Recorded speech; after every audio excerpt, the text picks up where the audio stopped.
All right, ready to get started? Well, this is something. Gentlemen, don't forget. Yep. Yeah, Katie. Ah! Katie Clark. Totally didn't forget. Don't worry about it. Don't worry about it. Yeah, no, I thought you meant was because of this. Should I get started? Okay. All right, it's a little after 7, so I'm going to call our meeting to order, and we will start with the Pledge of Allegiance.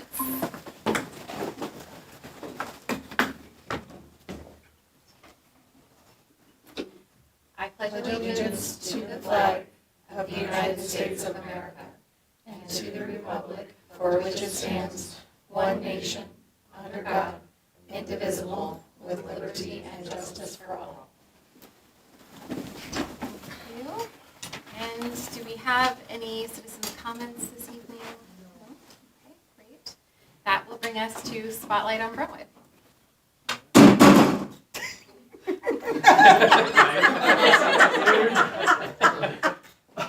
Thank you. Good night. Okay, I see. Yes, please. That's it.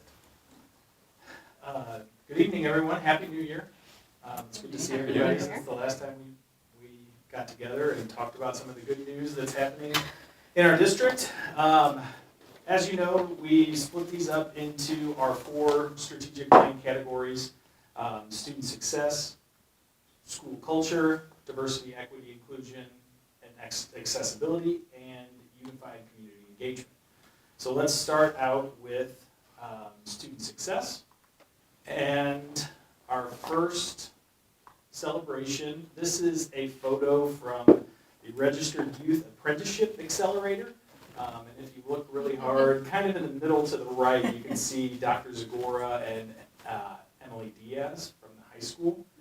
A handful of St. Louis County school districts have teamed up with Brentwood Press Company, a national leader in custom hydraulic and servo-electric press manufacturing, to expand youth apprenticeship opportunities in advanced manufacturing. This initiative is supported by the Career Ways Youth Apprenticeship Accelerator, which helps districts and employers develop registered youth apprenticeships, including student employability skills and coordination across partners.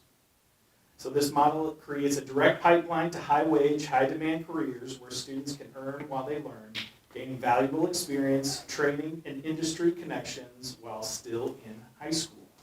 And this group, everybody together, Brentwood is a part of the St. Louis County cohort alongside Lindbergh Parkway, Rockwood, Afton, Bayless, Melville, and the Special School District. And this is kind of a continuation or building on the program's early momentum in St. Charles County, which featured 45 apprentices and 8 employer partners that were registered in 2025.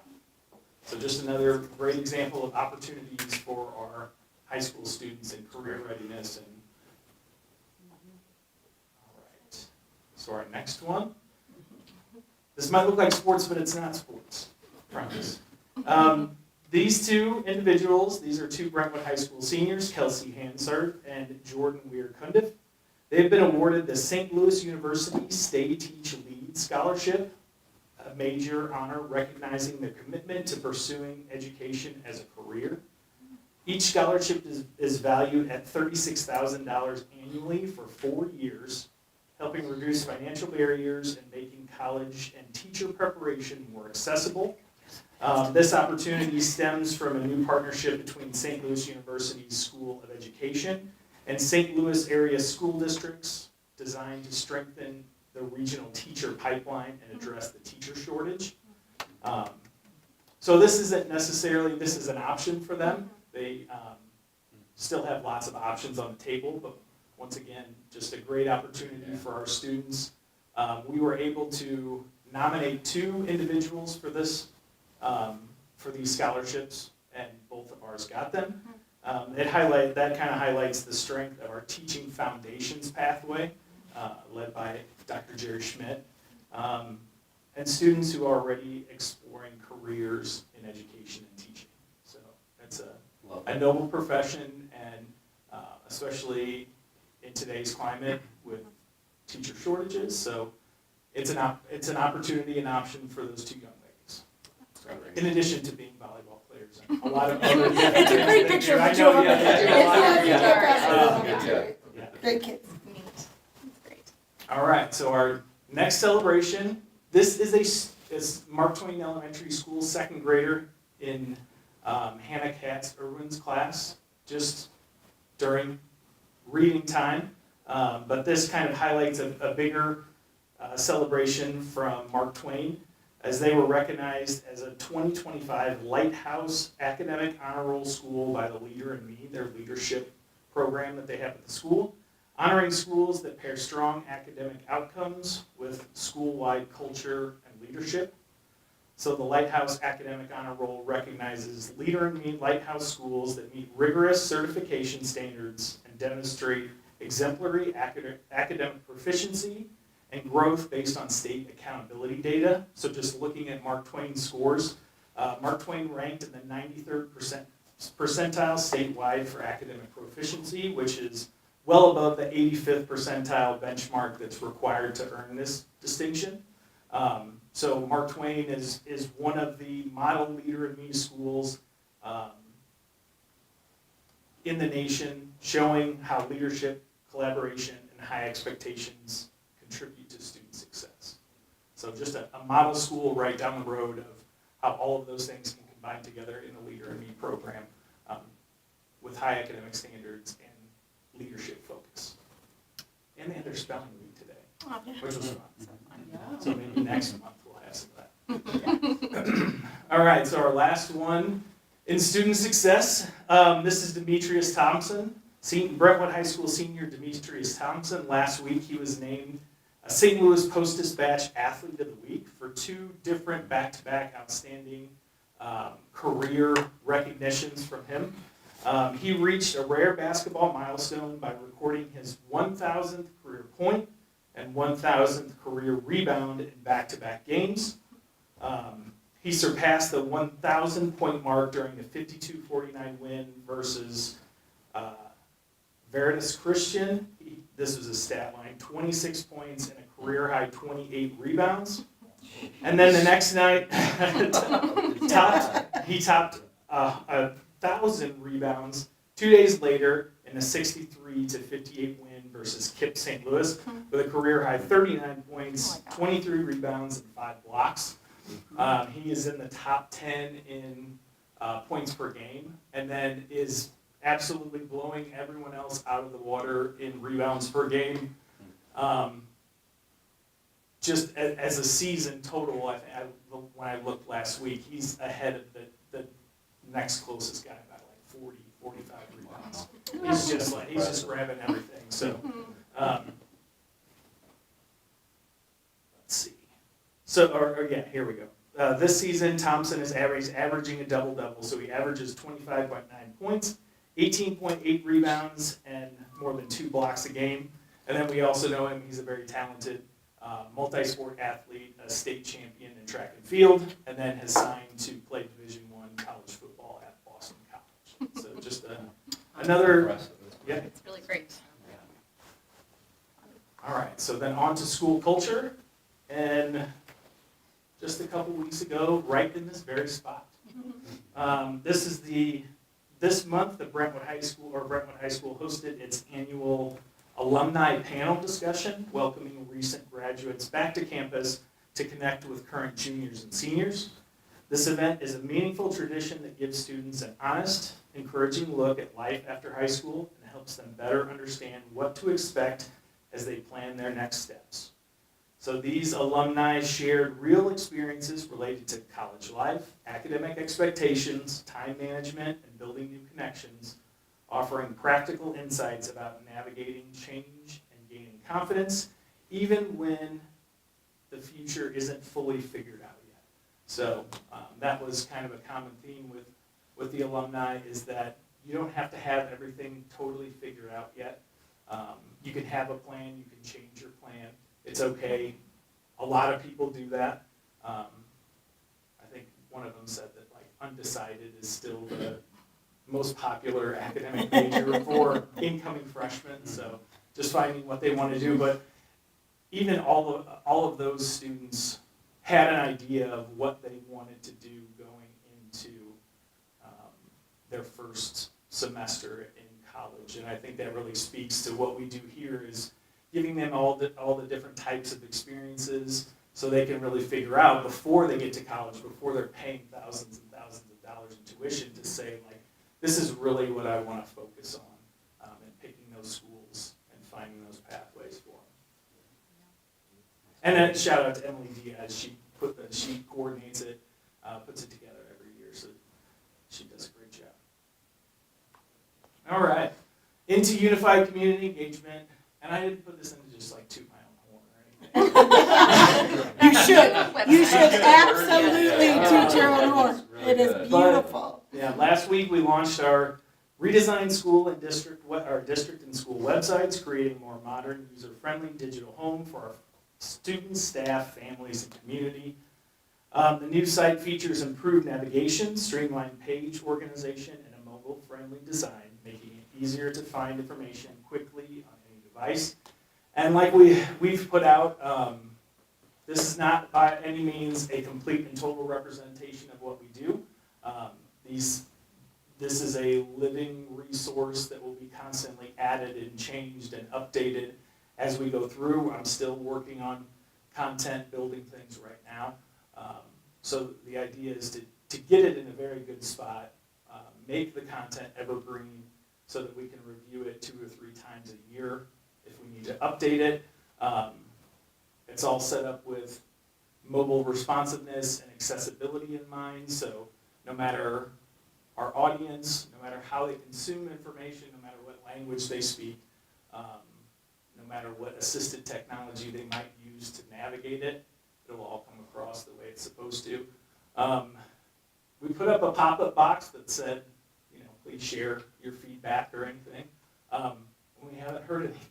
So, No news is good news. No news is good news. As, People will tell you if they're upset about it. Okay. So, and that'll stay up for at least the next month or so, just as people get accustomed to coming to it. And if they're looking for something they can't find, or is in a different place, or has it moved, or it's probably in multiple places, directing it back to one certain place. But I'm really excited about this. This was something that I really wanted to do, so I appreciate your support and letting me come up with a vision and bring it to life. And it wasn't just me. That was one of the things when we were like having discussions and things like that. I didn't want it to be like, well, Tony picked this, and then he did it all, and he did this. And so at the cabinet level, we talked. We met with our elementary, middle, and high school principals. We had our board advisory committees take a look at it, ask for feedback. So it was really like a collaborative partnership to get a true representation online of what we do here in our schools. So. That looks great. It does. It really does great. Yeah.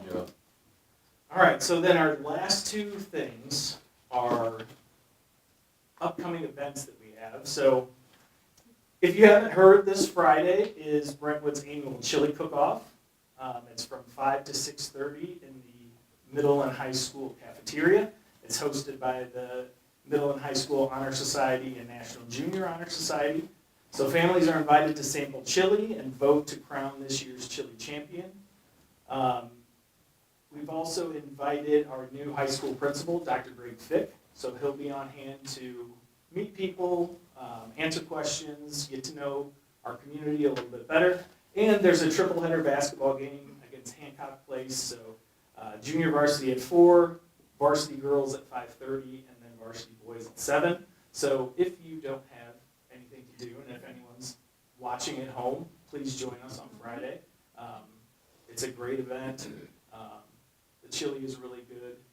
I think this, at least what I remember from last year, the entry that won last year had won it the year before, so I'm interested to see if she will be going for like The turkey. So we'll see. But if you don't have any plans, please join us. So, and then our next event coming up, big district-wide event, is Brentwood STEM Fest. So our first ever STEM Fest will take place on Thursday, February 5th from 5:30 to 7:30 in the Brentwood Middle and High School Commons and Large Gym. This is a free family event open to students and families from pre-K through high school. So this is not just, it's a district-wide event for us. We're promoting it district-wide, but we're reaching out to everyone in our community. Dropped off a lot of flyers at St. Mary Magdalene. So it's not Brentwood specific, it's STEM night specific. So we want people to come in, we want them to see different hands-on activities. And Andrew's making snow. He's making something. I knew he was making something. So there's going to be all kinds of fun stations. yeah, all kinds of hands-on STEM experiences, coding, science and math investigations, interactive demonstrations, and then they also have kind of rounded up some regional STEM partners to help students connect STEM learning to future opportunities. So the fun side, but also like, could this be a career path, and what are my options moving forward in STEM? So it's our first one, so we'll see how it goes, but we've got a pretty motivated team behind it. Marissa St. Clair, Emily Williamson, and Sarah Pfeiffer. So when you I know, I was surprised. that I Sarah's usually here, but when I met with them, you put those three in a room, and it's like they can do anything. So it'll be exciting and it'll be a fun evening. So They're ones who came with the idea, and we just get out of their way. yeah. So this was I give them full credit. This was their idea and their baby, and they've taken it and run with it. All right, and just for good measure, we have one more in here, and I will let Dr. Zielinski take this. So, as a night of celebrating, I'm going to read to you a little thing I wrote when I nominated Keith Ravenberg for the Massa Friends of Education Award. Keith Ravenberg is exceptionally deserving of the Massa Friends of Education Award for his 3 decades of unwavering service and leadership in support of public education in the Brentwood School District. His commitment to students, staff, and the broader educational community exemplifies the very spirit of this award. Mr. Ravenberg has served on the Brentwood School District Board of Education for 30 years and has continued to serve long after his own children graduated from the district. Throughout his tenure, he has provided steady leadership, institutional knowledge, and a calm, thoughtful presence that has guided the district through times of growth, change, and challenge. He has served as board president numerous times, offering consistent leadership across multiple superintendencies and ensuring continuity in governance. Under his leadership, the district successfully passed multiple bond and tax propositions critical to improving facilities and learning environments. These measures resulted in millions of dollars invested directly into Brentwood schools, benefiting generations of students. Keith is especially respected for his calm demeanor, thoughtful decision-making, and mentorship of new board members. Over the years, he has patiently guided and supported countless colleagues, modeling effective governance, collaboration, and a student-centered approach. His leadership style fosters trust, stability, and mutual respect, qualities that have strengthened the board and the district as a whole. In addition to his local service, Keith has made significant contributions at the state level through MSBA. He's a distinguished certified board member and has served as president of MSBA Region 7, representing districts across the region and advocating for strong public schools. Keith Ravenberg's decades-long commitment, steady leadership, and selfless service make him a true friend of education. His impact on the Brentwood School District and on public education, and on me personally, will be felt for generations. So I would like to introduce you to the Massa Friends of Education Award winner for the St. Louis Region 7, Keith Ravenberg. Yay. Stand on this one. You deserve it after 30 years.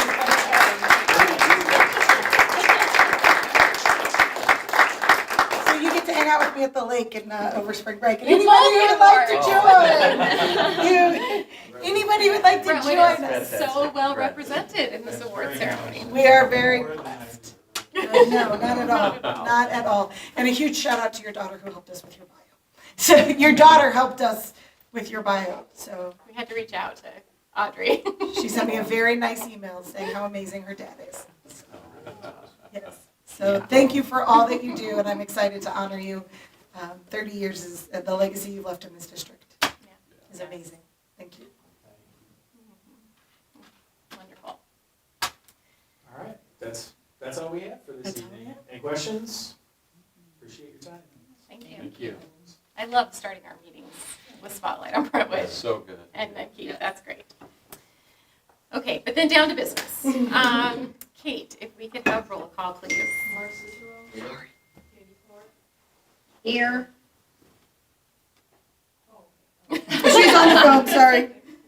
Oh, I'm here. I'm virtually here. Ryan Johnson. Here. Ryan Flynn. Here. Keith Ravenberg. Here. Katie Small. Here. Lindsey Stump. Here. Thank you. If I could have a motion to approve the consent agenda. I make a motion to approve the consent agenda as outlined. Second? Discussion? All in favor say aye. Aye. Any opposed? That is approved and moves us into superintendent's report. So first up, I believe we have the umbrella policy, so we'll have Matt Nord come on down. Good evening. Amen. I know it's super exciting to talk about insurance. We approved the music general liability package during our December meeting. We typically don't have our umbrella policy quote until later on in December, so we're bringing that for approval and action this evening. We had what we consider to be a minimal increase in our quote. It's the same amount of our volume of our insurance that we've purchased historically. We do make recommendation for approval. I make a motion to approve the umbrella insurance policy as outlined. Second. Discussion? All right, all in favor say aye. Aye. Aye. No one's opposed. Okay, that's approved. All right. Thank you. Thanks, Matt. All right, next up, we have Dr. Zagora. We've got, this is secondary schedules, credit update, and course proposals. Oh my. We've got lots of fun stuff to That's share. exciting stuff. Yes, Hi, a I'm lot of excited. great stuff. Okay, good evening, thank you. I'm gonna jump right in. So you've been getting updates in your Friday packet for many, many months now about the work that we're doing on the middle and high school schedule. And so that work is finally reaching its conclusion in terms of settling on a schedule, but we have to yet build the master schedule. So I wanted to just give you a brief overview. All of this is, I will say, very top level. There's a lot of details I'm happy to share and answer questions about, but I don't want to keep you here all night. So these are the priorities that we were adhering to as the work of the schedule committee proceeded. And really the goals here were to build a schedule that was fully aligned between middle and high school, that did a couple of things. Number one, we wanted to adjust our graduation requirements because what we're noticing is that with 8 academic periods and 28 graduation credits required, that it was spreading our small population pretty thin across the course of the school day. And over the past few years, we've seen increasing numbers of students taking online classes through programs like Launch, and we want our students here with our first-rate teachers as much as possible. And so in aligning our graduation requirements better with almost every other district in our area, we're able to have more students in a class, offer some rotations of courses that typically are offered every year but maybe don't make if only a couple of students sign up. And then also just refresh our bell schedule instead of doing the block periods, the A day, B day, where we have these long blocks every day. We really felt like it would meet the needs of the adolescent better to have some class periods that are shorter in duration, so that we could have more time for movement, more time for engagement, and then also build in a time that will be the same middle and high school once a week. That will be a flex time block where students who need extra support, students who need enrichment, clubs that may want to meet during that time, a lot of support and also engaging community building activities that can take place on this campus for students in grades 6 through 12 at the same time. So I do believe we've achieved all of those. Now we haven't put it into practice yet, but we introduced the new schedule to staff on Friday, and we asked them in their department groups to take a look at it and generate questions they might have. It generally seemed very well received. Their questions are pretty much what we expected. And then today I actually I'm doing one-on-one meetings with each department to talk to them specifically about how it may impact the courses that they are offering or what their teaching schedule might look like. So this was our process. We started meeting in October. I took anybody who wanted to volunteer for this schedule task force. We ended up having 22 members that represented middle and high school, core content and electives, administrators, counselors. It was a great group. We worked really hard over the course of 3 separate meetings where we took sample schedules from a lot of other districts. We identified what are things that we definitely wanted to keep, make sure we didn't lose, what are things we wanted to introduce into the new middle and high school experience. And then a smaller group of us took that and actually put it into what would the actual bell ringing times be to achieve all of these things that we wanted. And so now we are at the point we've shared it with staff. I think Amy's going to take it to student experience board advisory. The teaching and learning board advisory will review this in February to generate questions and just kind of also to share the process and build understanding of why we are changing our schedule next year. So here's a summary of all of the things that will be changing. So as I mentioned, we'll be going from 7 academic periods instead of 8. So right now, students have, and I should say actually in middle school, they even have, in some cases, 10 academic periods because some of those blocks are split in half and then they alternate AB over the course of a quarter or a semester. But every student at one time will have 7 classes on their schedule. On Monday, Tuesday, and Friday, all 7 of those classes will meet, 1 through 7, and those class periods will be 52 minutes apiece, with transition time and lunch being what they are right now. On Wednesday and Thursday, those will be block days. On Wednesday, our odd blocks will meet, 1, 3, 5, 7. On Thursday, even blocks, 2, 4, 6, and that block of flex time. And I'll talk a little bit more about that in a minute. So for the teacher load, our teachers currently teach 6 out of the 8 periods. In this new schedule, they will teach 5 out of the 7 periods. We did tell them that there may be circumstances where we might need a teacher to take on a 6th teaching period, in which case we would work with Dr. Miller and their teaching assignment would be bumped up to a 1 point something FTE in order to make sure that they're fairly compensated. But we really don't know where or if that will happen until we take in course registrations and we build our master schedule. I, over the course of planning this, sat down many times with our counselors, with Sue Roy, and looked at the cohorts coming in, the size of those cohorts to make sure that we felt like we could fit still small class sizes, which is what we want in Brentwood, that we wouldn't have explosive class sizes, and we could fit those into 5 out of 7 of the teacher's schedule. And we are confident that by and large we're able to do that, and when we get down to specific departments, we'll have to take a closer look if it doesn't fit within that arrangement. So as we were working through this, we were looking at 3 different things. Our instructional time, which is any academic course that's offered, core or elective. Our advisory time, which what we have now, middle school they have advisory and family, but essentially advisory are those groups that meet regularly at a touch point with a teacher who's their advisor, and they stay with that advisor over the 3 years of middle school or over their 4 years of high school. And then this new thing we were introducing called flex time. So we knew that we wanted to keep advisory, but the consensus of the committee was we don't need it 5 days a week. They felt like a lot of that time advisory was just time that wasn't especially well structured, or the kids came in kind of ready to go, they didn't need that, and so we've cut that down to twice a week of the advisory time. Our instructional time is actually increasing everywhere except middle school math and middle school English. And that's because middle school math and English right now have a block and a half on the schedule. So a student has 86 minutes this day and like 49 minutes the next day. So middle school English and math are losing instructional time. We've been in conversation with those teachers throughout this whole process. They're supportive of the schedule change. All of our other academic periods are actually gaining 27 minutes a week of instructional time with this new schedule. And then all students and teachers are gaining 86 minutes a week of flex time. So I put some examples there of what this might look like. We are going to get together a committee of teachers to very tightly structure this flex time so that we go into the new school year understanding exactly what it's for and how it should be used, and making sure that it doesn't become just kind of a loose time where it's not used effectively. So during that flex time, part of that time is going to be teacher directed, where if a teacher needs to work with a student, or the student's been absent, they can request that student to come see them, they can give them the support or the time that they need.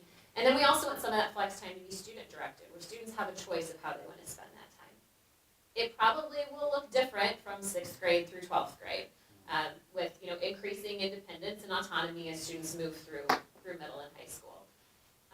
But this really comes from the idea that, number one, we have so many great personnel resources in this building, and it's difficult in the current schedule to pair teachers with students who need help at the right time, and so this will make sure that we're able to do that.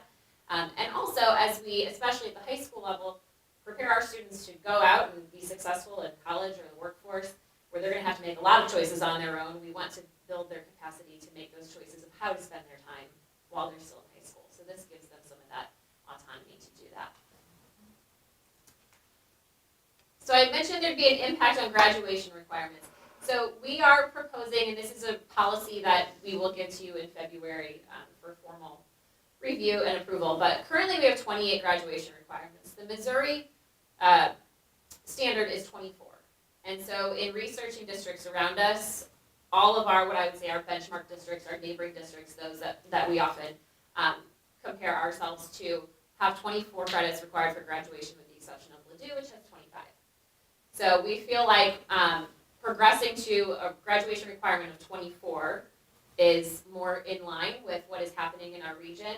And also we know that most of our students are still going to graduate with more than 24, because if they take 7 courses a year for 4 years in high school, that they will get that 28. But they might want to take an academic lab, or they, in some cases, they may even say, well, I don't need to be here, I'd rather go to work for the last 2 hours of the day, things like that. So we will need to phase that in. So what we're proposing is that this year's graduates obviously are going to graduate with a minimum of 28 credits, and then over the next 4 years, we will trim that down by 1 each year, so that the incoming 9th graders, our current 8th graders, will be the first class that has that requirement of 24. Where do those credits come from? Most of them are elective credits. Currently, we require 10 elective credits. We would trim that down to 7. And then PE will go from 1.5 to 1. And social studies is currently at 4, and we would trim that down to 3. So that's the proposal, and you'll get all that in detail too when we show the policy with you. But that's what we're proposing. We feel like that is actually, in some cases, will enable students to have more choice in their schedule. So for example, 3 social studies credits, we would have 3 years of required social studies, but it would open the door for students to take more of our social studies electives, which are really great courses, but often students don't have time in their schedule for those because they have to take 3.5, like that we prescribe of specific courses that are 3.5. Okay, let me pause there, because the next thing is new course proposals. So let me see what questions I can answer for you. So you have it out to 2030. Do you ever think that Missouri's minimum requirement of 24 will go up to 25 or 26, or has it been at 24 for a long time? It has been at 24 for a long time. So when I started teaching in 2006, it was 23, and it was probably around maybe 08, 09 that it jumped up to 24. So it's been set there for a while. It certainly is possible that it would change, but I think if Missouri were to raise the graduate, when they've done it in the past, they have raised the requirements because they've insisted on specific courses being included. So for example, when it went from 23 to 24 is when health and personal finance became graduation requirements. Okay. So if they were to change it again, far be it from me to say what the state of Missouri might do, but if it were specific courses. Just curious on Yeah, no, when it's it a good changes question, and how right? it could I change, know, right? yeah, it's not something that annually tends to shift. And if it were a specific course, we would add that course, or we could bump it back up. Again, there's room in the schedule for a student to graduate with 28 credits, so. And it doesn't affect, and this is one of the other things, 28 credits, nobody knows why we have 28 credits. We've asked that question asked to a lot of who've people. been here It's a fairly long time. unusual to have that many, and it's not something that gives you a leg up. More is not always better. So when you apply for colleges, it's not like, oh, you got 28. It's based on what you're being compared based on what your school requires. So it doesn't give anybody oh, you've got 28, so And you what we must be see better. is that it tends to actually be more harmful to students who struggle to hit that mark of 28. And so while most of our students, they can hit the 28 because they can take 32 in their 4 years of high school, for students who have really been challenged to get through the high school experience, requiring 28 credits, when most programs require 24, can be a real barrier for kids to get their diploma. Will we still have family, or is that? That's a decision the middle school is going to make about how they want to use their advisory and flex time. So that, they haven't decided that yet. And would this impact the number of college credit courses that we offer today, It should not, in fact, or AP? yeah, that's a good question. Ideally, it actually will funnel more students into fewer sections of those courses so that the course is more likely to make, so to speak. Whereas if we have a course right now and only 2 kids sign up, we may not be able to offer it and may put them in a launch course instead. But because we are compressing the schedule a little bit, we're hoping that with some of the rotations of courses, so we may have some courses where it's like, this is only going to be offered in 27, 28, and then not again until 29, 30. And we're working on that right now. That's part of my meetings with all the departments, is to map out over the next 4 years, what do you intend to offer? Because some of our courses truly don't need to be offered every year. If you can take it as a junior or a senior and you know where to fit that in on your schedule, it's more likely that we might have 15 kids sign up for that class instead of just a few.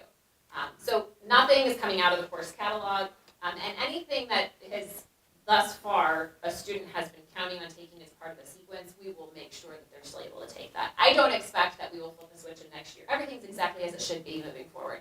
We know there's going to be a phase-in of this, and we obviously will make sure that no students are harmed along the way and don't have access to things they were counting on access to. I think one thing that Ronnie's mentioning is really important. We talk about small class sizes, especially when we talk about elementary school, and there is a benefit in the small class size, 14, 15.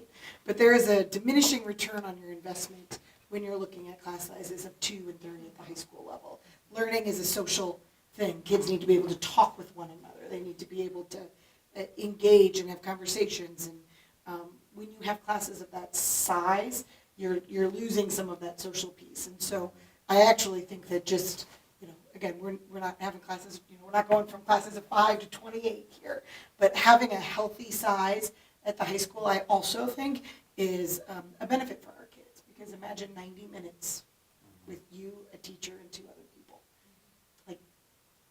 So we have That just paces a little different than if you were in a class full of other people to talk with and engage in different activities. So I think it's actually a huge benefit of the schedule, to make us be a little bit more thoughtful in when we offer classes, what a class needs to make, what our numbers are, to make sure that we're being really purposeful in that. To still offer all of the things, but be more systematic in that. We currently have between 15 and 20 sections of high school courses that have 5 or fewer students this semester, which is a lot. And just today I was in a conversation with a teacher who said she teaches a course twice a day, and in this section she's got 15 students, in this section she has 5. And so those are examples, but there just tends to be an imbalance. We have another one where there's a section of 8 and a section of 2. That could easily be one section with 10 students if if there were no scheduling conflicts and it worked out that way. So that's the goal. What is the counter? I see the benefit of compressing so that the classes are bigger, the 2 and the 8. But what are, the 2 obviously needed or wanted an elective for that other slot. So they forewent that social learning experience to achieve some other course. And that will still be a thing. There will still be conflict. Yeah, there will. So I think certainly there are some barriers we don't yet know. One might be schedule conflicts where, for example, if a course is only offered during 4th hour and a student needs something else that's only offered during 4th hour. And to the extent possible, we'll try to manipulate sections so that if we know courses that tend to be popular with the same grade level of students or whatever, we would try not to have those occur at the same time. But that may still happen. It happens now, and it may still happen. Some of our courses that have fewer than 5 students are actually required courses. It's just that we didn't have, so by the time we spread students thin across, for example, the different options they have for their 4th year of English, so they can maybe go and take the college credit route, or next year our seniors will have an AP option for English. And so by the time that happens, our just typical English 4, there may only be 13 students left who need the typical English 4, but we have 2 holes in the schedule to fill, and so sometimes that has occurred just because we're trying to fill the schedule of that teacher. And so those hopefully will be remedied by this new schedule, but we may still have sections that are small, which is why we've been pretty clear that like we don't want to say there's an absolute firm minimum that you have to achieve in order for a course to make. We may need a course to run with 4 students because those 4 students deserve the opportunity to take that course. So it's not like, well, it has to have at least 7 or it's not going to make. But I think where we have those single digit numbers, it's worth looking at, is this a course we should offer on alternating years rather than every year if it is an elective course? So is dropping one of the periods from 8 to 7, does that limit the credits that they can get in a year? Yeah, so right now they can get 8 credits in a year, and in the new schedule they can get 7 credits in a year. Okay. There's also But those are the times for electives, right? Because Yep. they've still got to meet the baseline, yeah, we far exceed the baseline Yeah. of 24. so there'd be less opportunities for electives. Yeah, I mean, that is what will be Yeah. trimmed down, yes. But what we have found, and this is one of the reasons for the change, is that we have found that students are going to take their electives on launch, or in some cases, they're opting out of being here a full day, whether it's to go to work or something else, because they don't need, they've already built up 30 credits, and they don't need those last 2. And so especially with the online courses, I mean, and I think there are rare cases where virtual learning is what's best for a student. However, we're pulling the launch enrollments over the last several years, and we're going to give those to departments to look at, because when a student is choosing, not because of a schedule conflict or not because of some other personal issue, but they're choosing a virtual course over a course we offer because for whatever reason they'd rather take it virtually, that's something that we have to like proactively bring them back to us and say, what we have for you is a better learning experience than what you will get in that online course. And so whether those are electives or core classes, we want them here with us, because we know learning in person with our teachers most of the time is what's going to be best for a student. And looking at what I reiterate that more is not always better, being very purposeful in what the electives are that we're offering, how they build into a pathway, which is a lot of the work that we're looking at. We have seniors that are taking 4 PEs Yes. because they're not, like, so there's that sweet spot, and again, I would argue that the 27, 28 fits in that. Without requiring that, you're still getting a swath of electives, without it having to be kind of watered down to the point where kids are like, but I'm out of the ones I'm interested in. So by my senior year, when I've already got the 28 and I have 32,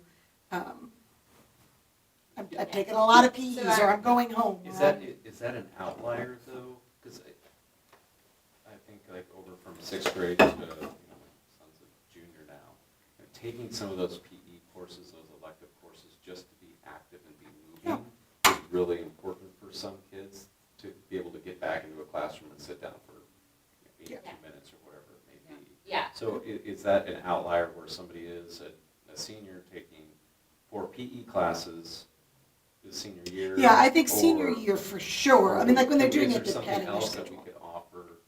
Back a long, long time ago, it was called COE for me, where you could leave middle of the day and go work somewhere and get credit for working, but also We do have we that. have something like that. Yeah, we with do your have that South right now. Tech, It's called right? an employment internship. Okay. Yeah, and so for students who it has to align with their ICAP, Yeah, right, their yeah. individual career and academic plan. Yep. And we do have a handful of students that take advantage of that. They do. Okay. Yeah. Well, that's good. Yeah, so over the course of, I mean, if you break down the graduation, the type of credits required, even when we get down to the level of 24, it'll be 7 elective credits, a full practical art, a full fine art, a full PE. So we're talking 20 semesters of electives over the course of 4 years. So still considerable opportunities for students to explore lots of different career paths and elective courses. I also like the addition of the flex time in here for the student-directed. I mean, if you could have some of those clubs during the day, I feel like you could potentially get more kids have the opportunity to come and participate in that, and the decompression time could look different for different kids depending on what they need. Having that built in enhances the day and also the group of kids that they get to participate with. Would that flex time be oversaw by a teacher, or is it flex time? So It's the the model that we have seen in other districts, because again, we reviewed schedules from a lot of places, is typically that it's the teacher's advisory group that's like their Right. assigned roster during that flex time, but then we will have a system where they can check out and check in to check out and go visit other teachers or go attend a club meeting. Actually, there's a system that exists within Infinite Campus that students can themselves sign up to go see teachers and teachers can request Okay, I students. thought they did that during just advisory right now today. Is that not? I don't think they use the Infinite Campus system. They may do. Okay. They may do some of Okay, that. Yeah. okay. That's good, as long as the teacher is there to. Yes. Yeah, they're not Depending roaming. upon, maybe a senior might be a little bit different Oh, than a freshman, yeah. right? Because I can see a Yes, freshman. for sure. Yeah. And I should say too, like school-wide events, like pep rallies, for example, Right, yeah, which that's right great. now, those take up instructional time. It's usually toward the end of the day, and so if it's 4A or 4B, it's like, sorry, you don't get to teach today because we're gonna have this pep rally. And so things that we can schedule to build community and culture and that don't impact the instructional day. Good, okay, great. Are you at all concerned, or was this thought of or discussed about our APR scores coming down? Because it's 28 versus 24, is there a correlation at all to that? So no, there shouldn't be, because essentially it's just our graduation rate, and so in which we have a very, very high graduation rate. And so the number of, it's essentially, do students achieve our measure of graduation? So as long as students are continuing to graduate based on our timeline and our requirements, I don't think it should have an impact. And actually, we're increasing again, besides middle school. We are still exceeding DESI required minutes for our classes, and so when it looks at for many of the classes, it'll actually have increased time instructionally with kids, so I don't foresee that being an issue. It's something we will, of course, track, just like attendance and all of that. Whenever you make a change like this, we'll track the data and see what it shows. But I do think, the other thing we also want to keep in mind is 40% of our teachers are shared staff between 6th and 12th grade. And so when you have all of these teachers on two different bell schedules under the same roof, there's also just some efficiency and effectiveness from their mindset of making this make sense. And so we're excited to kind of streamline that, to be able to do some of those, offer those opportunities in a way that are special here, that we can, because we're all in one spot. And so this new schedule affords us that opportunity as well. So my recollection is from when I was first on the school board, which Amy was kind enough to point out was long. I hesitate to bring this up. The block schedule stuff was a new thing then, and everybody acted really proud of it, and it was a bit controversial, I remember. And now, what were the reasons that we were proud of it for? I've long forgotten, and obviously, it's a different view. I never, it was fine, everybody did that.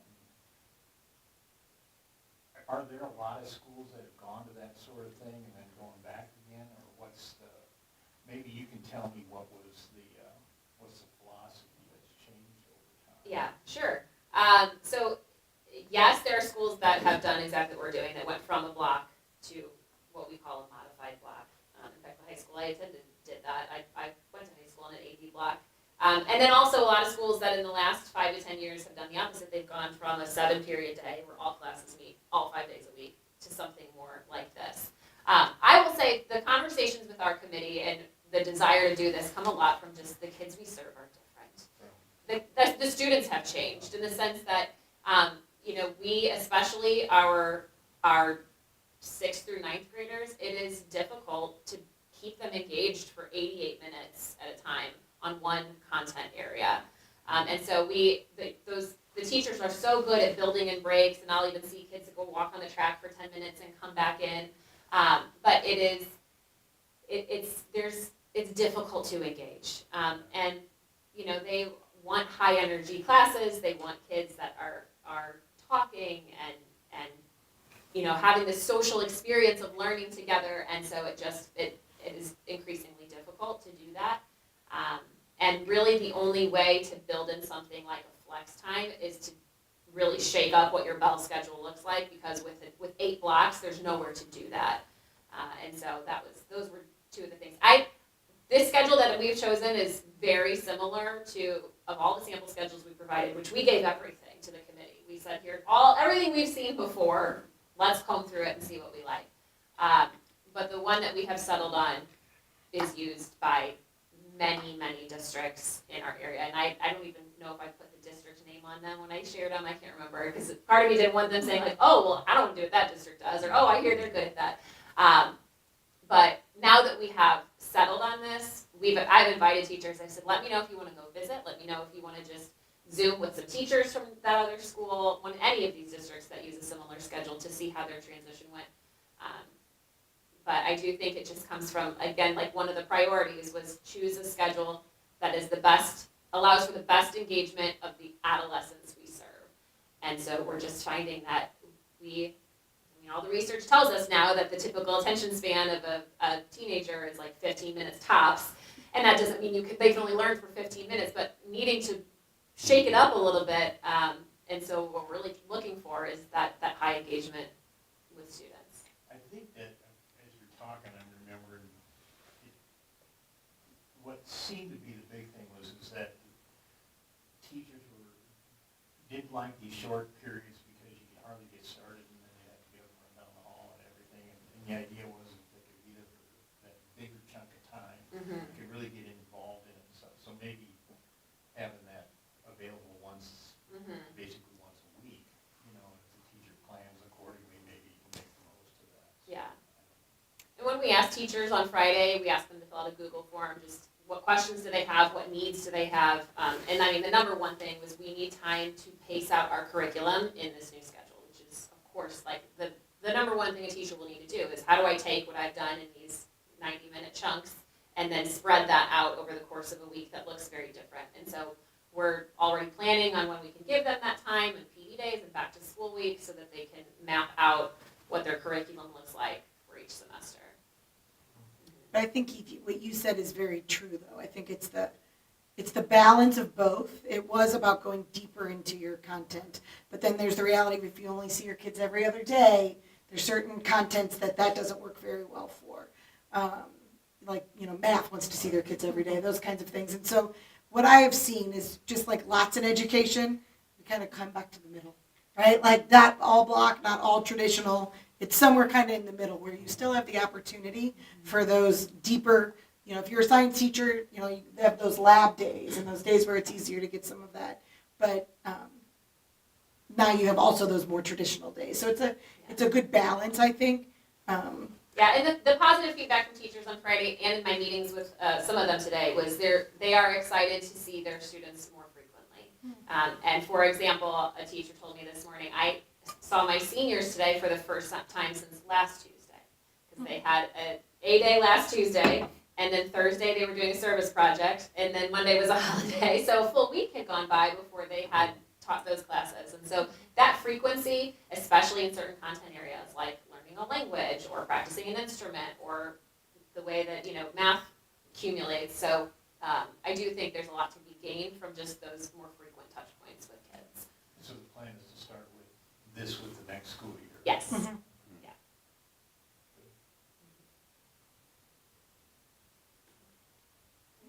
My last slide is new course proposals. So these are some high school course proposals that we are asking you to vote on tonight. These would go into the course catalog. There's no guarantee that these courses will be taught because it will depend on student interest and enrollment. Last year I came to you with a few new course proposals, and I think all of those except for one did end up having enough enrollment to be taught this year, which was really cool. So for next year, these have come to us by way of teachers who are excited to get these into the catalog. I'll go through them one by one just briefly. The first two are Project Lead the Way courses. So Project Lead the Way curriculum is something we already use starting in 6th grade. It is engineering, biomedical science, and computer science are the 3 Project Lead the Way pathways. So the first course offering there is a civil engineering and architecture course. This would actually replace a Project Lead the Way course we have right now called Computer Integrated Manufacturing, which has seen a decline in enrollment, and actually this year did not have high enough enrollment to be taught. So civil engineering and architecture is an introduction to students in exactly that. Civil engineering, it's very project-based. They build models. They get to learn about the different types and styles of architecture and design commercial and residential buildings, and just some of the fundamentals of what civil engineers have to consider when they're designing. So it would be, the teacher would need to be, the only cost associated with it, a teacher would need to be trained The software, we do already license it for one of our middle school courses, and so there's some question as to whether we can just use those licenses or we have to add on some licenses, but the cost would be pretty minimal. The next one is also Project Lead the Way, cybersecurity. So this would be in our computer science strand. We offer 2 computer science courses through Project Lead the Way right now. This would be a third. It would not have to be taken in that sequence necessarily. They do suggest that a student has had one computer science course before cybersecurity, so a student could have taken any of the ones that we offer in order to feel equipped to do this course. It's a year long, and it basically teaches students the fundamentals of cybersecurity, how to, I forget the word for it, but like hack in a good way. So there's a term for it that I can't remember right now. But obviously a booming industry right now, and so for students who are interested in pursuing a career pathway, this would be a great introduction for them. And again, the only cost here is the teacher training, and we actually have a voucher from Project Lead the Way for one more computer science course training, so virtually no cost for that one. Eco Act, this is a cool and interesting one that was proposed by one of our high school science teachers. So we right now have a semester-long course called Environmental Science, and the proposal is that we marry that semester course with this Eco Act, and if a student wants to take it all year, they can take it all year.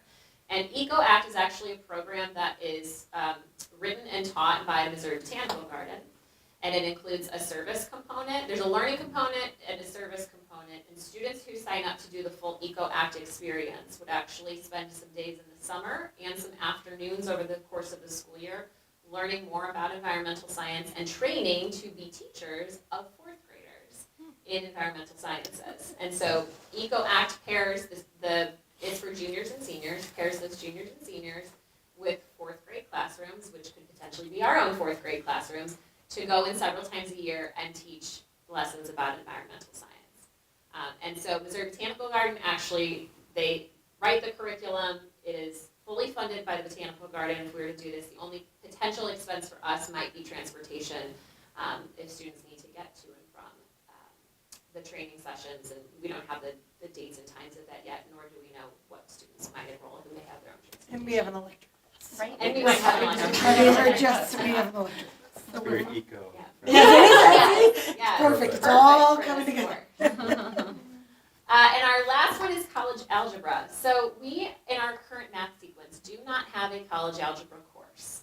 We have other dual credit math courses. Our students who are in the accelerated math pathway can take college credit pre-calculus and calculus, but we don't have a dual credit college algebra. And so in meeting with our math department and talking with our counselor, we do feel like each year is probably a cohort of students that are ready for a college algebra, but maybe don't want to go the pre-calc and calculus route, especially if they know that their college pathway is not in a STEM field, and so they probably won't need that calculus component. They just really need that first level of college algebra. And so we would like to propose this, and then if the course makes, work with one of our math teachers to be the dual credit teacher of record for a college algebra course. So we did look, this is a course that historically every year we have a few students take it through launch because we don't offer it. So it could be juniors or seniors or very accelerated sophomores, and could basically meet their college math requirements before they ever finish high school. For the civil engineering and architecture, is that like juniors and seniors, or who? No, so actually that could be open 9 through 12. It will be either 9 through 12 or 10 through 12. There's not a prerequisite. It's not especially challenging math, so really a student who, it's actually probably more accessible to students than what is currently our intro to engineering design, which has a little bit of math that can be difficult for students, so yeah. Exciting. Yeah. Do we, just one quick question. Yeah. Do we do anything with AI right now? Like in a course? Yeah. You mean, we do not. So Project Lead the Way is launching an AI course that we've looked at. We're not quite ready to offer yet just because we don't want to skim too many students away. We don't want to spread them too thin when we're trying to keep more students in a class. But we are looking at the course that they offer, maybe in the future. It's the only one I'm aware of that's like a prepared curriculum. But we don't have any other courses that have like AI as a curriculum component. Is it being taught outside of, how are we approaching teaching AI to kids then, just embedded throughout all content areas? Yeah, so this is something fourth quarter that we will, I keep calling it a soft launch with AI, because right now, we've provided our teachers with some PD on AI. We know that we have a lot of teachers that are using it. We also know we have a lot of students that are using it. They're just using it off the record.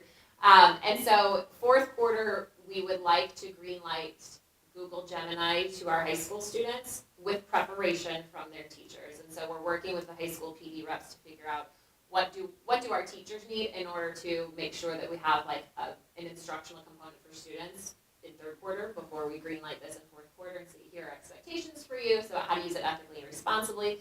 And then also just support our teachers in, if they want to do it, making sure they have the tools and the transparency with students to say, hey, like today we're going to use AI, let's all do it together and, learn how to do it responsibly and ethically. Or if a teacher, I think I've shared with you before, we plan to use a stoplight system of like red, yellow, green in the classroom.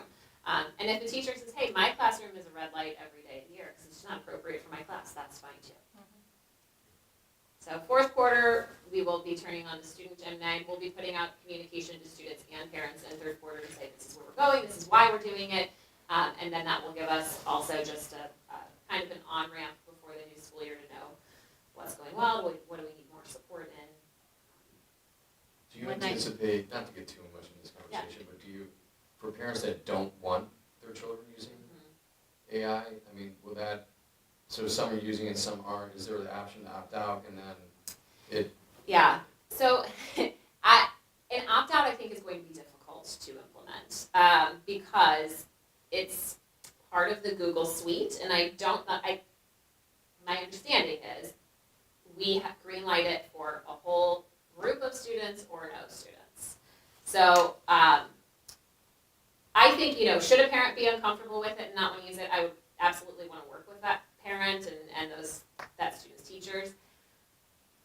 I do think it is unavoidable that our students are going to access and use AI. I mean, again, they are already, we know this, they'll openly talk about how they use ChatGPT on their phones or, when they're at home because they don't have a school-based system to use. And so a big reason why we want, love it or hate it, if students are going to use AI, we want them using Google Gemini on their school device because it's locked down. And so I think that safety and security message to families also is really important, that because we're in a Google Education Suite, any information that student puts into Gemini cannot be used to train their large language model. It is all secure and private within our little Google education bubble. And so it really is the safest way for students to use AI. I know that doesn't completely answer your question about can a family opt out. That's something we have to consider is like logistically, how could we implement that if that's what a family wanted? And you were saying it's just high school. Yes. Yes. Yeah, we have not made a firm decision yet about 8th grade because we do have some 8th graders in high school courses, and so that's something we still need to firm up. And also, maybe for a different day and a different conversation, but something I think about with AI is it is absolutely a tool.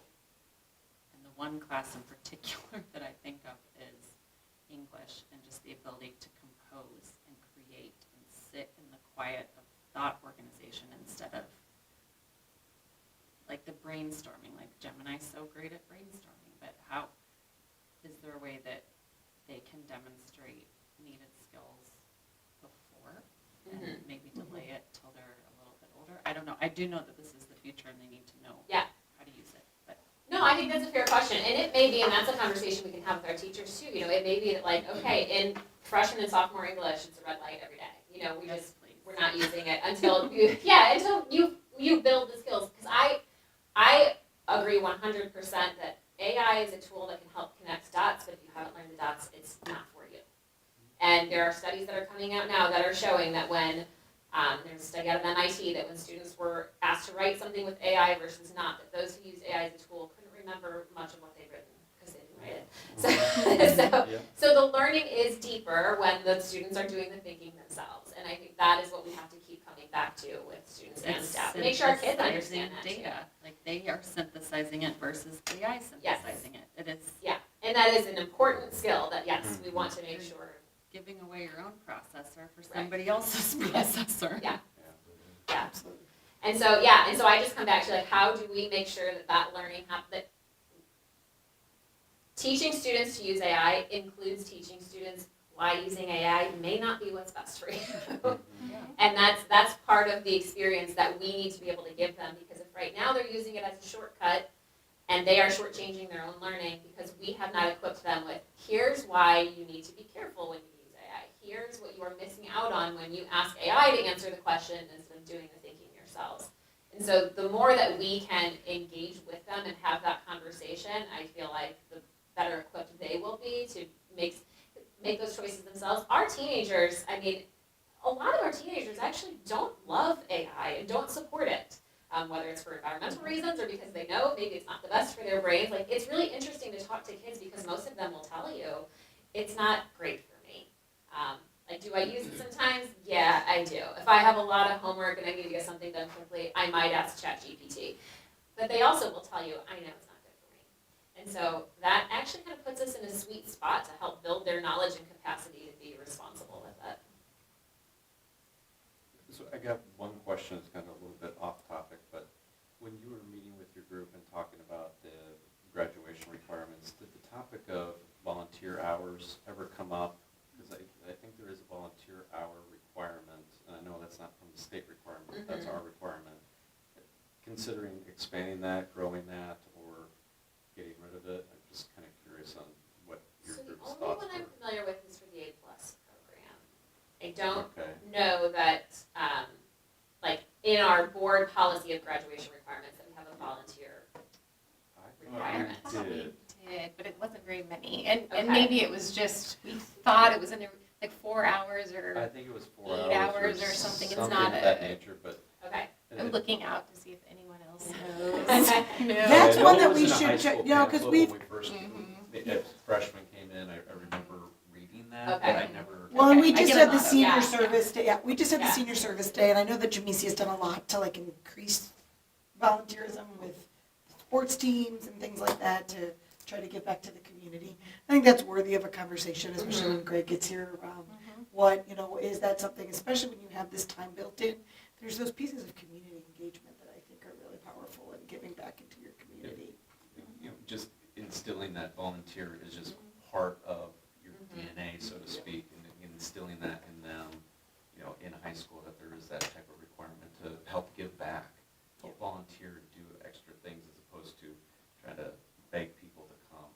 We make that a requirement for them to graduate. Just something to consider. Yeah, Well, I will look into that. I think it's such a powerful thing, if you go to the concession stand that's open every day, it's ran by the volunteer So club. cool. So, but I do Right, think it's, things we- like that. kids yeah, are- get more people, Yeah. more kids involved. I think there's a lot of power in that, and I think that's one of the things that, when we talk about like a Brentwood graduate, and I think as we bring Greg on board and we look at this new schedule and we look at our 612, and as we're deep into our work with our strategic plan, like what are those characteristics? And I think, a lot of times you see those kind of like, somebody gives it, community agent, change agent, and things like that. So I think it's worthy of a conversation, because we are doing it, like required any of that, and between all the different clubs we have, and NHS, and Stuco, and all of that, but is it purposeful, and, how are we tracking that? I don't know. Worthy of a conversation, for sure. I don't think it was necessarily a requirement, but I thought community service was kind of almost that years ago. It's, I know, we have so many kids do it, and we offer so much, and like I said, the senior day of service was, Yeah. they were all doing that. So whether it's, I just don't know how well we're tracking it. Monitoring, I always yeah, I heard don't know. people say, get some high school kids, they need your community service hours. Yeah. Yeah. I think it's a good thing, because, Mm-hmm. so you don't have to live your life completely selfish. Right, exactly. Can I jump in for a second, please? Yeah, of course. With my cough. So my high school required 50 hours of community service to graduate. And so I'm fully in support of it. I still have my high school community service t-shirt from when I graduated. So that's something I definitely support as well. I love that. Yeah, Trina told us she thinks 4 hours. 4 hours? Yeah, 4 hours required. who's tracking that and how that's happening, I don't know. I Are don't we know. able as a public district? That's why I I mean, asked. I would say I think it's important. all of our seniors have a minimum of 4 hours just based on what they're doing during the school day in terms of service. So I know we're meeting that. but- That's what I was concerned about. I think it's My son's happening a in junior, pockets. I don't and think it's haven't heard purposeful. anything, so Yeah. that's all. Can we, as a public district, require it to be higher in ways that aren't fully supported during the school day?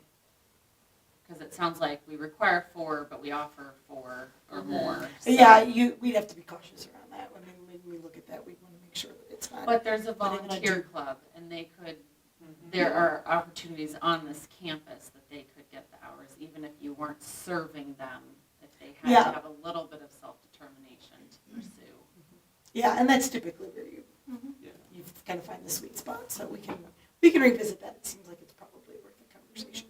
Right, it could be encouraged and And figure I out what think that all needs to look parents like. like seeing it. Oh, yeah, no, I don't, so do colleges, and Yeah. there are other good It's reasons to good. do it too, yeah, yeah.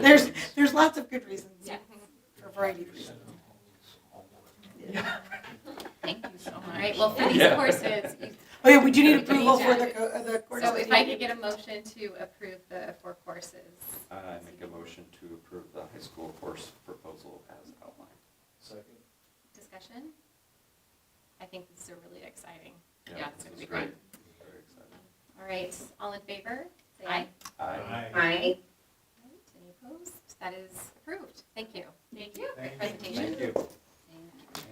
Huge shout out, that's, changing a schedule and doing all of this is not a small lift, and the fact that, I don't think we've had tears or anybody throw anything at us, it's really, it's not like any schedule change I've ever been through, so that is a huge testament to Ronnie. So I think it's what's good for kids, our teachers have been really open-minded to it, so I appreciate that. Okay, so, we could probably talk about this next topic for hours and hours, and I don't necessarily want to do that tonight, but I want to give you an update, because we did talk about before and after care programming. Recently, there have been some changes, and so I did want to present to you, I did reach back out to the Right at School people who were, who KDU had kind of gone to one of their breakout sessions, and they have some offerings, and then I also. excited. I was so excited, as you should It was be. a sell, it was a pitch. It- and I it was is. like, ooh. But it actually opened a really good conversation, and I think it's worth us all having this conversation. No decision needs to be made tonight, so I want to be very clear about that. I'm not asking for your approval by any means, but it's something for us to talk about, and honestly, I just want to keep you updated about where I'm at in this situation. I will continue to keep you updated through the weekend updates, and if we would be changing, I'll keep you posted. I don't actually know if you need to approve if we would change, but I just want to let you know where we are. So, after learning about Right at School, I met with the Right at School people, and they gave this fancy thing. They are new, I would say new in town. This is their second year being in Missouri. My previous district is the one who got them here. And it was a very different situation because we were running our before and after care program in-house in Ladue, and it was waitlist, kids were waitlisted. We couldn't find teachers. It was a drain on resources for the district to try to make it work when it wasn't our full-time job. So we were in a very different position when we brought Right at School into Ladue than we are here in Brentwood. But I do think, as with anytime we outsource something, I think it is our job to do quality checks and to have conversations around what are other options that are out there.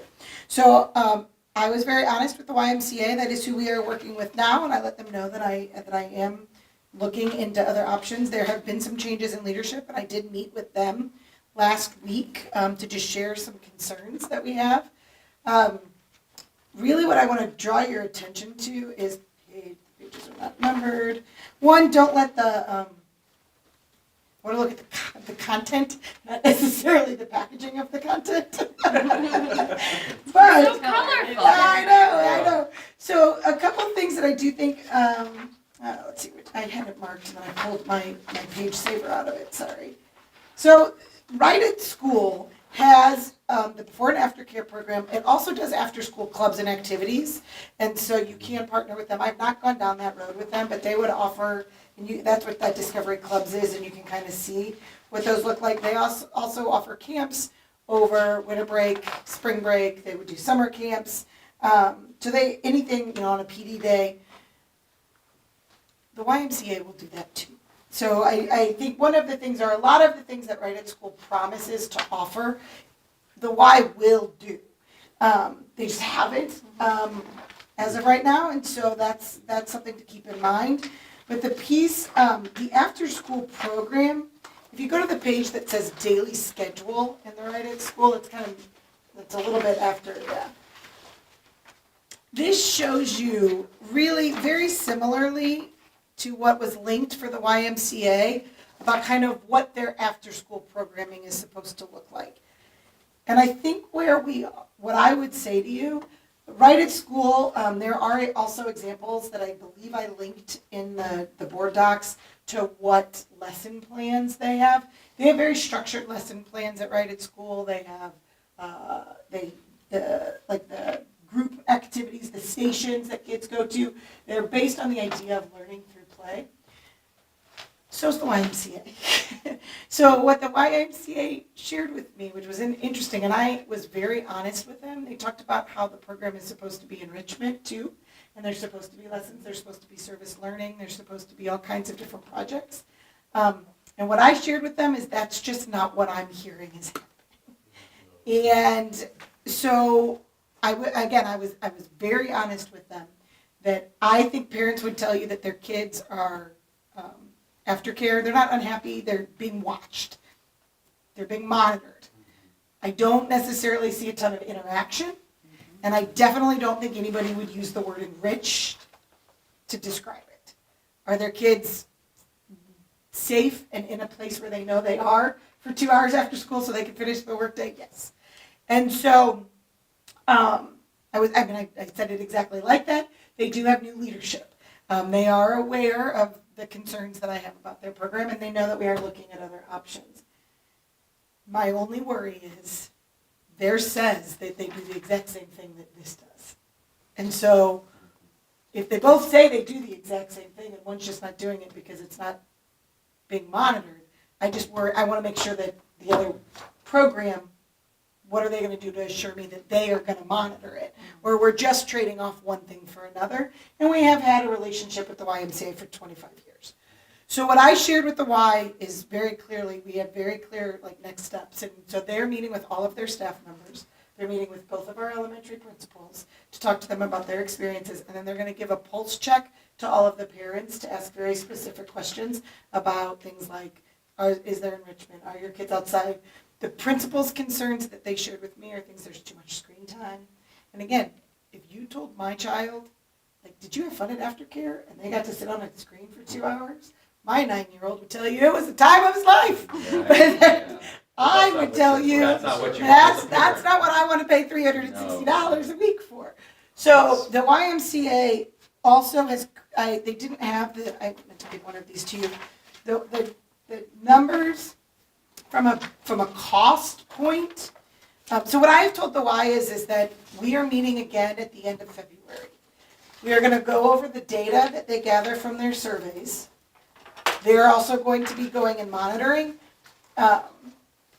because we have a new site director, and then we have the new boss over all of the sites. Typically, they have not been able to give me any of our data specific to Brentwood. It's all just mid-county data, so it includes any school district that the mid-county Y works with. But now they're going to get me specific Brentwood data. They assured me that it will get better. I want to give them an opportunity for that, and so when we meet again at the end of February, I'm also going to do some site checks to just get, I see it. When I see it, typically it's that first 15 minutes when I'm at a dismissal, and that I want to be able to stop in a little bit later in the day to see. We did have a couple things that I shared with them that are just absolute non-negotiables that cannot happen again with some supervision, and they did address them fairly quickly this last spring. But I think we need to do our due diligence in looking at this. When you look at cost, the Y before now has not been able to offer 1 day, 2 day, 3 days. It's 5 days, or it was really nothing. They have changed. So the Right at School has now in Valley Park, Pattonville, Ladue, Clayton, New City. So they're kind of taken over some of these schools, some of whom were with the Y. So the Y is very well aware of what their doing, and they're also very purposeful in keeping their prices competitive. Which This page is my biggest concern, and I like to see that it's being addressed, is the having to be all in or all out. Yes. And I would choose Right at School over the Y if they couldn't figure out drop-in like days. And it looks like they're now trying to operate. They are trying to. So their program is now gonna allow, next year, they will be able to do the different days, the 1, 2, 3, 4, 5 families will be able to.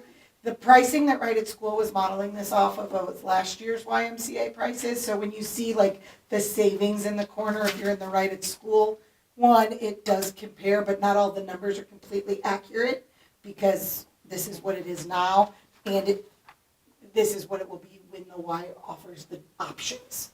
Does that make sense? So the piece of paper I gave you, again, don't judge them for their not pretty thing, but you'll see kind of the difference in the pricing. It's not exactly what Right at School said because they were working from different options. The other thing is that they do have daily drop-ins, and then you can also buy punch cards. They did say very rarely do people actually buy the punch cards because they are pretty expensive, but You're saying the Y will do punch cards? no, and the Y will drop-ins? not do punch cards because they can't figure out how to make that happen. Will they do drop-ins? Like, or is that the same thing? It's similar. Right now, they're not super excited to do that, but they know they're losing business, so they're willing to entertain it. And so what I would say is just to give you this, like I said, the program is, if the program did what the program was supposed to do, they're very similar. And they're pulling from the same people. And I will tell you, Right at School typically also hires, so like in Ladue even, they will hire anybody who works at the Y right now that is quality and wants to, Right at School will hire them to stay in Brentwood. So there are people that are, quality, but again, if they're not doing the things now, What are they gonna, yeah. yeah, like, and now their site director is able to be there more often. Right at School, this is all they do. The YMCA, we know they do a lot of different things. So I think there are pros and cons to both. Part of me would like to, not part of me, all of me would like to give the Y an opportunity to address our concerns now that they have heard these concerns, and we've had a pretty direct meeting with some very concrete next steps.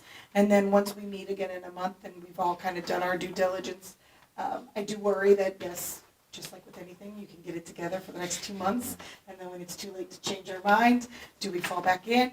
But again, I do believe our kids are safe at the aftercare program. It's just a matter of, is it as enriching as it could be? I don't. Right now, I don't think it is, and I was pretty point blank with that.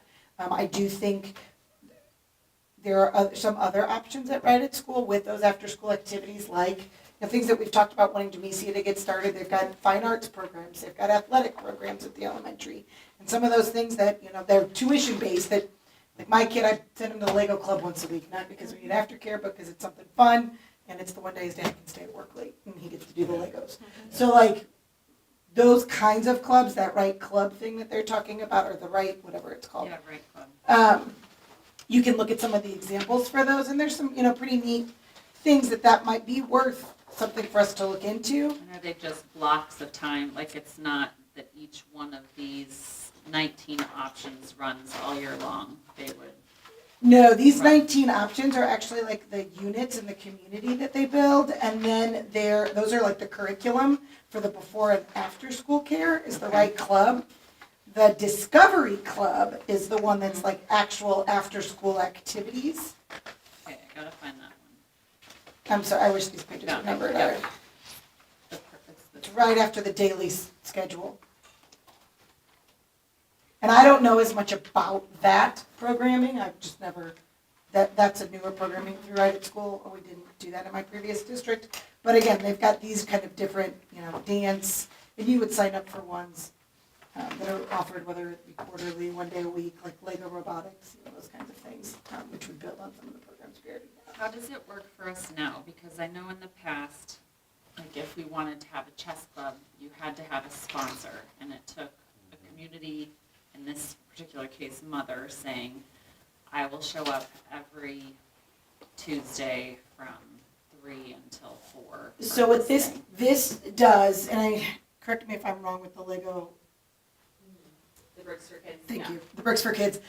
We just basically, we let them use our space and they provide someone who's been background checked and we let them use our space. Parents go and they sign up and this is what they do. We don't have to have one of our sponsors. And so it's kind of nice because then you're like, it's on them to hire someone. It's not on our parents. Yeah. It's not on our teachers to have to volunteer.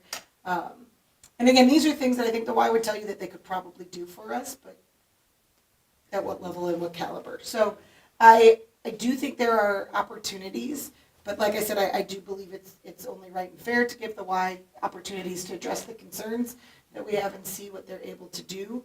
But then, as you guys kind of process and look through some of this, if there are questions, we will give, I'm going to have the Y do their kind of pulse survey, but we'll also be sending something out to our families that Will we take be care able to of the see Y. the feedback? Yeah. What kind of organizations are at school? Are they a private? Yeah. Corporate? They're a private corporate organization. How large are they? I don't know off the top of my head. I know Are they're they in lots of national? states. Yeah, they're The national. Midwest, they started in Wisconsin and Minnesota. Yes. So they're from the Midwest, but they're in lots of states now. And like I said, they have taken, and I don't, the quality when you're the first one that they get in the state versus the 25th one, like where their quality is gone. And it's a sales pitch. Can you call some of your colleagues? Yeah. Some of these other districts? Yeah. 'Cause, So- we've had a lot of problems with the Y lately, and it's safety problems. And that's, They leave- yeah. They leave the gate open when they're outside, anybody can walk in, they don't answer their cell phones, it goes right to voicemail. So, That's good feedback. now it's becoming like, okay, do you experience it in Mark Twain? Recently, Yeah, it's like the gate is open, anybody No, can walk in. not an open area, but like not being able to reach them because. Yeah, it goes right into voicemail, and I always ask them, they're like, well, one time she left her cell phone at home, the other one, I mean, it's happened a lot. That's good to So- know, and make sure, please do share that with the principal, because when the one that I did find out about, we immediately, this is where my concern comes in. That said, I also heard they switched to a new system since that. They did, and That's like the a other month day, ago. somebody just said, oh, we'll send you on. That's- Okay. So there's Those that. are the it's stories I very was telling them, and what was interesting to me in that, because that's very similar to the story that I had heard in the spring, and the leadership was shocked. My worry is that the leadership is shocked. They are new, so I give them full credit. it is completely new people. And so I want to give them the benefit of the doubt, but it's our kids. So now that they know, my worry is and this is what I did ask them, what is their cycle of knowledge? How are you checking? What is your, do they know you're coming? When are you there? Who is the oversight? How do they ensure the quality of the service When they're not that there, providing, yeah. Right? I do worry about safety. I mean, I'll stay in my car and I'll just call a number. I won't even get out of my car sometimes. I don't know if they know who I am when I call them. And so I do feel that There's some safety concern should with be check our- more, There's safety. it should definitely be more really cautious, or how this new system is implemented. I don't know as a parent how that's supposed to work now. Oh, they haven't communicated that with you? If they did, I haven't seen Okay. it. I mean, Yeah. how would I? It's on an iPad. That's good That to new know. system? I mean, they just told me they got one. I They didn't didn't know tell me I that need showed to up do the other anything day, like, with no, you it. need to sign an iPad now. Anyway, Oh. there's challenges, and I'm sure there'll probably be with others. I mean, Yeah. United States is a really good organization more broadly, so I do How think long it'd is be good to give them a fair shot. But over the years that I've had my kids at Mark Twain, there's been years where it was absolutely horrible, and my daughter would come home just Miserable. upset because they've had their head down all day Ugh. because of a few bad kids in the group. And so that's like the worst thing that we've heard. And it was, we ended up taking our kids for several reasons, but one of them was dissatisfaction with the Y Mhm. on how they are taking care of kids after school that led to us not having them stay in the after school program. Well, and that's the concern I shared with them is, if people aren't happy or if they're not, we've got a community where if you find, for what the price is, I got a nanny for my kids, and then they got to go to the park. Team up with a couple a couple families and you can find a way That's to, happening. it's much better. So like I said, we're meeting again. We have it scheduled. It's on our calendar. I'm going to be doing some drop-ins. And then as long as we let Right at School know by March, they said that they will be able to get it up and running, and they will run parent meetings, they will do the trainings. And so if you know, what I would love, and we're going to be putting out feedback, I will be reaching out to my colleagues that use Right at School, and then we'll make the decision. I just, like I said, I had heard of a couple specific incidences. This is good. I shared very specifically with the Y what our concerns were. My only, my big question mark is, how do I also ensure this with the new? You know what I mean? Is it better to work with the existing to fix the problems, or do you just scrap it and start over? And that's just kind of right now. I've been pretty honest with both of these groups about where my brain is, and then once I do a little bit more of my due diligence, and they do too, then we'll come back to you guys and let you know kind of where we land on that. How long has the new leadership been in place?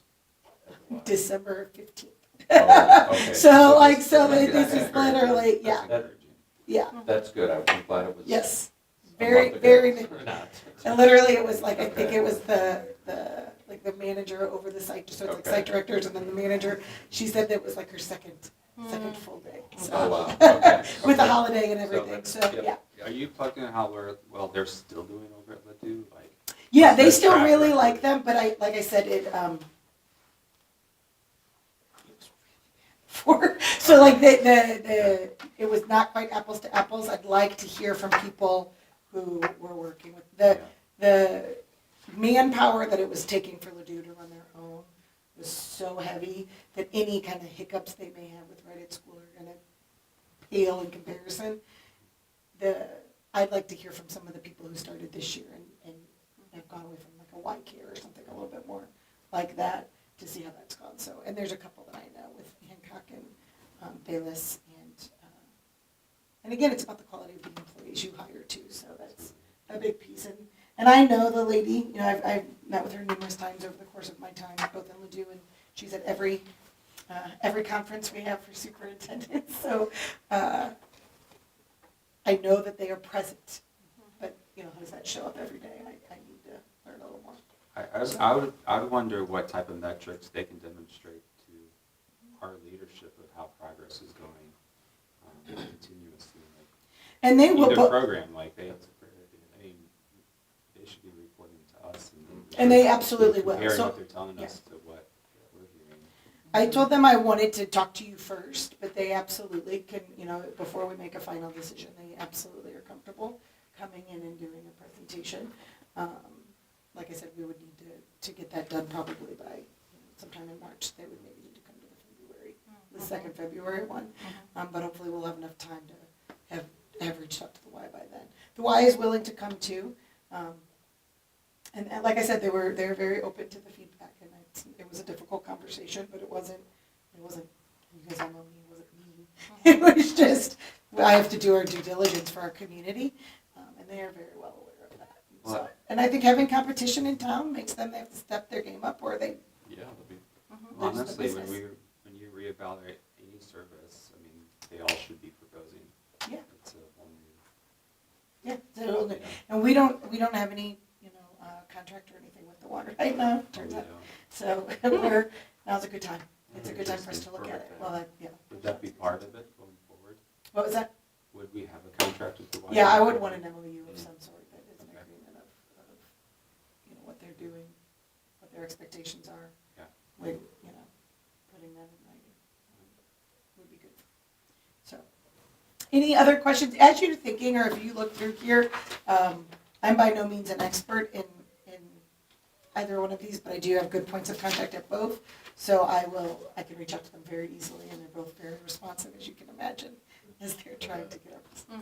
So, but yeah, so I will keep you in the loop as I meet. I'll keep you updated. But One more question, are the corporate discounts with Right at Work? Because I know the Y has a lot of arrangements with organizations around St. Louis. So Right at School gives discounts, so like teachers' kids get 50%. If your kids, which is, I think, YMCA only gives 25%. They give, if you work for them, it's 100% tuition free for your child to go. They also work with any of the like Head Starts or any programs that provide scholarship dollars are helping. They do also provide discounts for students on free and reduced lunch. But I don't know any other corporate, kind of like partnerships, I don't know. Thank you for doing all the research. Oh, no, Yes, thank you. no problem. Forward to Coordinator. the results here. Yeah. Okay, that takes us into Board of Education. Any MSBA delegate reports? I'm not on meeting, We're gonna, Mark is insisting on playing dumb about this. I do not get Blaming it. somebody else. we'll get that. Nothing much going on. There is a board of directors meeting, not this weekend, next weekend, so I'll try to bug somebody, I don't know who to bug. Okay, wonderful. SSD? Yes. Yep. If anyone wants to sign up for Advocacy Day or the Lunch and Learns or anything like that, let me know so I can get you registered. Thank you. I was just looking for that date. Is it March 10th or I thought I have it on the, I think it's March 10th. I was looking at it earlier today. Mhm. Yes. Oh, it is on here. Thank you. March 10th. Yeah, in Jeff City. And I tried to forward an email to all of you about that CASA or something, it looks like it's free, I don't know if it's, I don't know, 2 or 3 things, I don't know if they're of interest or not, I didn't even look at it that closely, but. And there's an AI thing coming up that. Yeah, I saw that one too. Anderson's putting on, so. Yeah, thank you for sharing Part of those. that, I don't know, maybe useful. Sorry, Katie, SSD? Yeah, since I wasn't at our December meeting, I can give you the update. So we had another virtual meeting on December 1st because it snowed. So just a couple, I guess, of interesting topics that came up is SSD. There were a lot of there were several questions about trips that SSD has made to the Philippines to recruit teachers from there and bring them in on J1 visas. So they talked about the agency that they worked for or worked with, and I still had some questions about who was paying for the trips to the Philippines that I'm hoping will be addressed in the future. At that time, they were having a delay in their audit because of the federal government shutdown, which now seems really, really like a long time ago. They were also, so the righting the ship is not quite going as well as they had planned. They're having a hard time cutting salaries. They're seeing a $3.3 million impact from the senior tax freeze, and they expect that to keep rising. They're moving from a full accrual system to a cash system, so that's a big change. They've seen a lot of medical costs with GLP-1s, so they talked about how it is becoming increasingly tough to follow the righting the ship plan. And I think those were the major things. The last thing is that they're working on like data integration between SSD and districts. Hancock Place was their pilot, and they are going to offer districts the option of basically completely taking over their data gathering, which I think Hancock Place took advantage of, or they're just going to integrate the SSD students. They'll mesh that into the Brentwood systems, for example. So that was a big presentation as well. Okay, thank you for that update. Does anyone have any questions? Thank you, Katie. All right, thanks, Katie. Okay, board committee updates. I know there was a finance Good facilities finance, meeting today. facilities, Mhm. Presentation, Okay, so great. a lot of excitement there. Great. About? What's on the plan of the next 5 years, particularly over the next year or so, what's on the roadmap. Yeah, we'll put it in the weekend update so everybody can see the presentation that was done today, but we are, and Andy will come and talk more about some of the bigger projects, but we have some capital money that we need to be using and spending, and I don't want to steal his thunder, but looking at the stadium track, the stadium Yes, field. what we talked about already. Yes, we already Yeah. talked about enclosed, and then, which we could put out there, because it'll be in the weekend update. But we still have a lot, that's why tonight's hiring of the architect of record is really important, because they will help us determine what we can do, and get all of our outsides and all of our facilities to look nice. Have the kids have playgrounds, have the kids have good fields. And so we're in a really good place financially to get all of those capital projects done fairly quickly. So we'll know more once the architects come in and kind of give us more, and we'll get hard numbers. And obviously hard numbers, once we get those hard numbers, those will all come to the board for approval. But we'll let you know, and so you'll be able to see the updates. But it was fun. That's great. Not that it's not fun when we talk about finance, Matt, but It's today always was. fun. It's always exciting. We love that about you. Facilities was nice Good. too. And we have a student experience board advisory on Thursday. Great. Yes. And we have a teaching and learning in February coming up. And then community engagement at some point. We'll do it in February. February. Perfect. Oh my gosh, the school year is flipping by. All right. Anything new on the 353 redevelopment? Yeah, they sent out a schedule. It looks like we're only scheduled now to meet one time, and that's September 15th. I used to think it was one time a year. It was You one- really got They, Yeah, I know. they originally had it 4 times Okay. this year, but now it's just going to be ad hoc. So just a heads up, if something does pop up, they will don't meet on the calendar. So. Well, then we'll just continue to ask you each meeting. Yeah, right. Just in case. Who knows what's going to happen? Okay. They need to have one at least meeting a year, otherwise they automatically dissolve. I think Right. they missed that for a few years. Oh, they did. There really aren't any ramifications. Great. And then just our upcoming events are, we will have the workshop on February 3rd where principals will get to present to us on what they're Great. doing. We may have a little bit of business to take care of too before they start presenting. Okay. Just a heads up. So we'll plan on meeting at 6 if we meet later than that, because 6 would be closed session.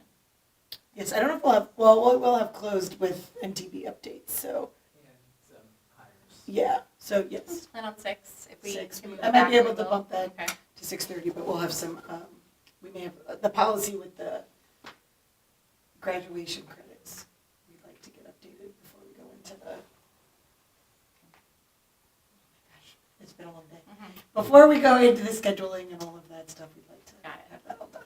Perfect. So we may have a couple little things. Okay, and then just upcoming board meetings are listed there. As Kate mentioned, the Advocacy Day. It is great to get some information on what's happening. Keith and I have gone down to this event in Jeff City numerous times. Yeah, the advocacy day is, I missed it last year, I I did too. was sick. And one thing that they have is, they have the student showcase thing, I think they have that each year, it's in the Capitol. Yep, they will have it, yep. And, it's kind of interesting, well, you were there, weren't you? Yeah, that was the first, I wasn't quite working here yet. I was still under my other hat. I had my other hat on, but it was actually the Catalyst program, so it was representing Brentwood, even though Mhm. I wasn't quite here Some yet. of those presentations are kind of fascinating. They do some pretty cool stuff. You know, we should do that sometime. Is there any thought of our students going down? I know we talk about this, and We it's talk probably about this it. time every year. I it's have to probably too get, late. yeah, I think it's too late. They usually let us know really early, but we didn't have, it was weird in Ladue too, so I need to reach out to the lady who's in charge of that to find out earlier, because we had to tell her way in advance when I did it before. So let me look into it and see if we can find some, because we have definitely things that we could be celebrating. Mhm. Great. And then Senior Citizens Brunch on March 25th. Always a great event. Highly Now, recommend. when they all came to, well, when us senior citizens all came to, when McGrath was new, we had a huge turnout because everybody wanted to come see the new school. And then last year didn't seem to be as many people, so I don't know what you can do to live up to the attendance. Mhm. Where will it be held? Do you know? We booked the cafeteria where it always is. Our problem with the elementary schools is the tables and the chairs are for little kids. Oh. So it's not very conducive for senior citizens to be able to sit in. It was a chance for come and See the building. school Yeah. When it was Yeah. brand new, and I remember, you were there, Lindsay, it was really full. Mhm. Was that 2 years ago? or 3 years ago? I don't know. 2 years ago, and I think But then, last year it was here. last year, people show up, but not as many. Mhm. So I don't know what kind of Advertising. thing. The other thing is that the spaces are smaller, a lot smaller than they were at, at the conference center, so capacity is less. You wanna get more people. But I think a lot of people come really like that. Yeah. And it's, you need to support those people for all kinds of stuff. Yeah, I love it. It's one of my favorite events, but I agree, I'd love to get as many people as we can.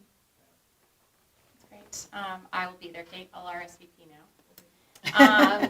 Okay. Oh, Any- real quick before, it's not on there, but March 18th is the Massa dinner to celebrate Keith Right. and his award. And Amy and her award. Keith's award is much more excited. But March 18th. it is, you will get all of your information tomorrow. Amy Rizika will be emailing you. But it is at the Lake of the Ozarks. Super exciting. It is spring break this year, so I understand. But if you are at all interested in attending, it is actually a really nice little dinner, and all the awards are around the state, and it'll be exciting to represent Brentwood. There'll be lots of St. Louis County people there cheering. Well, not lots because it's spring break for most of St. Louis County, but there will be several people. So if you would like to go, though, just let us know because we can get you tickets. And we can get you a room at the hotel if you're interested. Great. And Keith, you'll get information for you and your family and tickets. And if you need more, we'll get them. And all that Should good I stuff. disclose something else? Now is the time. Some guy called me today and said, hey, you've been nominated by Mayor Dimmitt to be the Brentwood Citizen of the Year. Are you Keith? So well deserved. Now I gotta go, it says, and then he says, so now I have to send him a picture and a bio. And I said, is there any work involved in this thing you did to me? No, I did not. No, there's not. See, you get to show up, eat dinner, and wear a purple suit. That's all we're asking. Okay, so then I have to disclose something. We're sharing that honor. We are both the Citizens of the Year. I got the call today too. Yes. And that's April or something. Do you guys answer? 17th or something. Well, I am so well Isn't deserved. that funny? That is so That's awesome. Congratulations. Makes sense. well deserved.